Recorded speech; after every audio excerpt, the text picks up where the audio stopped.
Assalamualaikum warahmatullahi wabarakatuh. Perkenalkan, nama saya Siti Nurlelah dari kelas A1 Pendidikan Matematika. Kali ini saya akan mempresentasikan tentang kesehatan reproduksi remaja. Remaja itu apa sih? Masa remaja adalah perubahan dari kanak-kanak menuju dewasa yang melibatkan perubahan berbagai aspek seperti biologis, psikologis, dan sosial budaya. WHO mendefinisikan remaja sebagai perkembangan dari suatu timbulnya seks sekunder dan maturasi seksual dan reproduksi, suatu proses pencapaian mental dan identitas, serta perubahan dari yang asalnya mungkin masih tergantung kepada orang tua, sekarang jadi lebih mandiri. Nah, berikutnya ada kesehatan reproduksi remaja. Ada kesehatan reproduksi remaja dan ada juga kesehatan reproduksi. Kalau kesehatan reproduksi itu adalah suatu keadaan sejahtera fisik, mental, dan sosial yang terjadi dalam segala hal yang berkaitan dengan fungsi, peran, dan sistem reproduksi. Kalau keadaan reproduksi pada remaja itu suatu keadaan sehat yang menyangkut pada suatu reproduksi remaja tersebut. Pengertian sehat di sini bukan hanya sehat secara jasmani, tapi sehat secara fisik dan juga mentalnya. Ada masalah yang sering terjadi pada remaja. Masa remaja itu masa di mana rasa ingin tahu yang sangat tinggi, cenderung ingin mencoba hal baru yang belum mereka ketahui, dan gak jarang juga hal itu menimbulkan masalah yang sangat fatal. Di sini kita sebagai remaja ya sangat jelas kita ingin mengetahui segala hal karena kita udah menginjak remaja itu banyak hal baru yang belum kita ketahui berhubungan dengan keadaan reproduksi. Selalu dikaitkan dengan seksual, dimana orang tua itu sangat sungkan untuk menceritakan hal tersebut, padahal kita sebagai remaja itu harusnya mengetahui, dan jika kita tahu pasti tidak akan ada hal-hal yang mengakibatkan suatu keadaan fatal gitu kan. Ada 5 hal yang sering terjadi pada remaja. Yang pertama itu seks bebas.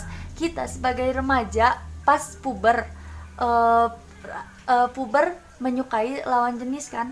Nah, di sana mungkin terdapat pengaruh dari teman, lingkungan, atau bahkan dari internet yang konten-konten negatif membuat kita rasa ingin tahunya lebih meningkat gitu, ingin melakukan hal tersebut, dan kemudian terjadilah seks bebas itu tanpa memikirkan apa yang akan terjadi di kemudian jika hal itu terjadi. Nah, yang kedua itu ada kehamilan yang tadi inginkan. Salah satu akibat dari seks di luar nikah itu yaitu kehamilan yang tadi inginkan. Masih ingat gak sih film Dua Garis Biru? Nah, di sana itu Dara dihamili oleh Bima. Dia harus mengorbankan masa mudanya dan dia secara terpaksa harus keluar dari sekolah. Semua impian dia sekolah tinggi di luar negeri itu menjadi hancur seketika karena dia harus menikah muda. Selain itu juga tekanan dari masyarakat yang menganggapnya secara negatif, atau bahkan tekanan dari keluarga yang menganggap negatif juga. Dan berikutnya itu ada aborsi.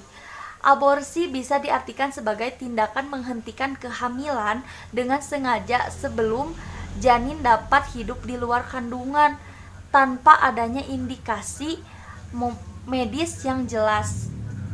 Di Indonesia itu hampir 2,6 juta aborsi tiap tahun dan sebanyak 700.000 diantaranya itu terjadi pada remaja. Wah, itu yang kita ketahui datanya. Mungkin masih ada beberapa atau bahkan banyak yang aborsi tapi kita tidak ketahui datanya. Berikutnya itu ada pernikahan dini. Ada alasan kenapa pemerintah menganjurkan perempuan itu menikah di usia 19. Idealnya menikah itu di usia 19 sampai 21 tahun atau lebih. Itu karena dinilai cukup baik bagi kesehatan fisik dan mental bagi perempuan tersebut. Nah, tentang pernikahan itu gak segampang yang kita bayangkan, gak segampang cuman menyatukan laki-laki dan perempuan saja, atau bahkan dengan kata alah aku mau nikah aja lah. Enggak segampang itu. Dalam pernikahan itu mempunyai tanggung jawab yang sangat besar, apalagi kita sebagai remaja belum mengetahui tanggung jawab kita sebagai istri, atau bahkan jika nanti menjadi seorang ibu, tanggung jawab apa yang harus kita lakukan. Dan dalam kehamilan juga sangat rentan bagi kita sebagai remaja untuk mengandung, karena akan terjadi hal-hal yang tadi inginkan. Mungkin resiko yang berat terjadi pada kita, dan bayinya juga terjadi seperti berat badan rendah, kelahiran prematur, atau kondisi kesehatan yang gak normal atau gak sempurna. Dan berikutnya itu penyakit menular seksual. Melalui hubungan seks di luar nikah tanpa pengaman itu akan mengakibatkan berbagai penyakit menular seperti chlamydia, sifilis, gonore, atau bahkan HIV atau AIDS. Dilansir di Liputan 6, selama ini pendidikan yang ada di Indonesia itu tentang sosialisasi HIV atau AIDS, padahal masih banyak lagi penyakit menular yang gak kita ketahui. Dan masih banyak yang gak percaya juga terhadap remaja itu dengan informasi tentang HIV dan AIDS atau penyakit menular lainnya. Ada cara untuk menjaga kesehatan reproduksi remaja, yaitu pertama, waspadai berbagai penyakit menular. Kedua, hindari seks bebas.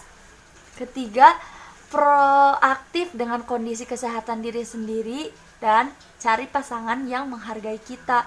Jadi pasangan itu jangan asal kita punya pacar aja lah, padahal kita harus mencari pasangan itu yang bertanggung jawab dan menjaga diri kita, bukan untuk merusak. Mungkin nih ada kesimpulannya. Jadi kita sebagai remaja itu harus pandai untuk menjaga kesehatan reproduksi remaja kita, dan harus mengetahui masalah apa saja yang terjadi jika 5 hal yang terjadi pada remaja itu dilakukan gitu. Kita harus tahu. Nah, jangan ngikuti nafsu atau rasa ingin tahu kita ikuti, jangan. Jadi jadilah diri sendiri, tetap jaga kesehatan, jaga alat reproduksi kita, cari pasangan yang bertanggung jawab, dan harus pintar-pintar dalam bergaul. Tetap intinya satu, jaga diri, karena masa depan itu akan hancur seketika jika hal-hal yang tadi inginkan itu terjadi. Mungkin cukup sekian presentasi dari saya, semoga bermanfaat. Saya pamit undur diri, Siti Nurlelah dari A1 Pendidikan Matematika.